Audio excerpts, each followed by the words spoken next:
देव ऋषि नारद जी ने जब त्रिदेवियों के सामने माता अनुसुईया के सतीत्व की प्रशंसा की तो त्रिदेवियों के मन में हलचल मच गई। अंततः अपने अहंकार की तुष्टि के लिए तीनों देवियों ने त्रिदेवों ब्रह्मा, विष्णु, महेश को माता अनुसुईया की कठिन परीक्षा लेने पृथ्वी पर भेज दिया। भगवान ब्रह्मा, विष्णु, महेश ने सन्यासियों का वेश धारण किया और पहुंच गए महर्षि अत्रि के आश्रम।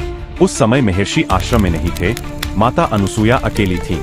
जब अनुसुईया ने द्वार पर आए उन 3 तेजस्वी भिक्षुओं का स्वागत किया और उन्हें भोजन के लिए आमंत्रित किया, तब त्रिदेवों ने एक शर्त रख दी जो किसी भी मर्यादा के विरुद्ध थी। उन्होंने कहा, हे देवी, हम भोजन तभी स्वीकार करेंगे जब आप निर्वस्त्र होकर हमें भोजन परोसेंगी। यह सुनते ही माता अनुसुईया क्षण भर के लिए ठिठक गईं।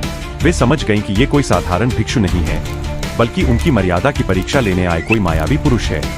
माता अनुसुईया ने मन ही मन अपने पति महर्षि अत्रि का स्मरण किया और अपने सतीत्व के बल पर जल हाथ में लेकर संकल्प किया।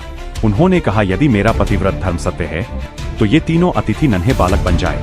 जैसे ही उन्होंने उन पर जल छिड़का, ब्रह्मांड के स्वामी ब्रह्मा, विष्णु और महेश उसी क्षण 6 महीने के अबोध शिशुओं में बदल गए। माता अनुसुईया ने बड़े प्रेम से उन्हें गोद में उठाया और अपनी ममता का दूध पिलाकर अपनी शर्त भी पूरी की और उनका मान भी रख लिया। उन्होंने उन तीनों को पालने में लिटाकर माता की ममता दी। जब बहुत समय बीत जाने पर भी त्रिदेव वापस नहीं लौटे तो माता लक्ष्मी, सरस्वती और माता पार्वती व्याकुल होकर पृथ्वी पर आईं। उन्होंने जब देखा कि उनके स्वामी तो पालने में खेल रहे हैं, तो उनका अहंकार चूर चूर हो गया।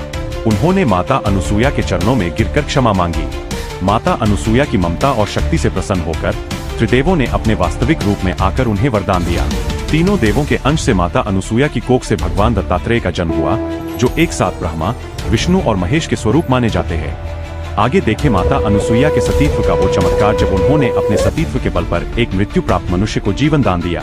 अगर माता अनुसुईया की यह चमत्कारिक कथा आपके हृदय को छू गई हो तो वीडियो को लाइक करें, कमेंट करें और ऐसी ही रोचक कथाओं के लिए चैनल को सब्सक्राइब जरूर करें ताकि ऐसी ही प्रेरणादायक पौराणिक कथाएं आप तक पहुंचती रहें। जय श्री राम, जय सीताराम।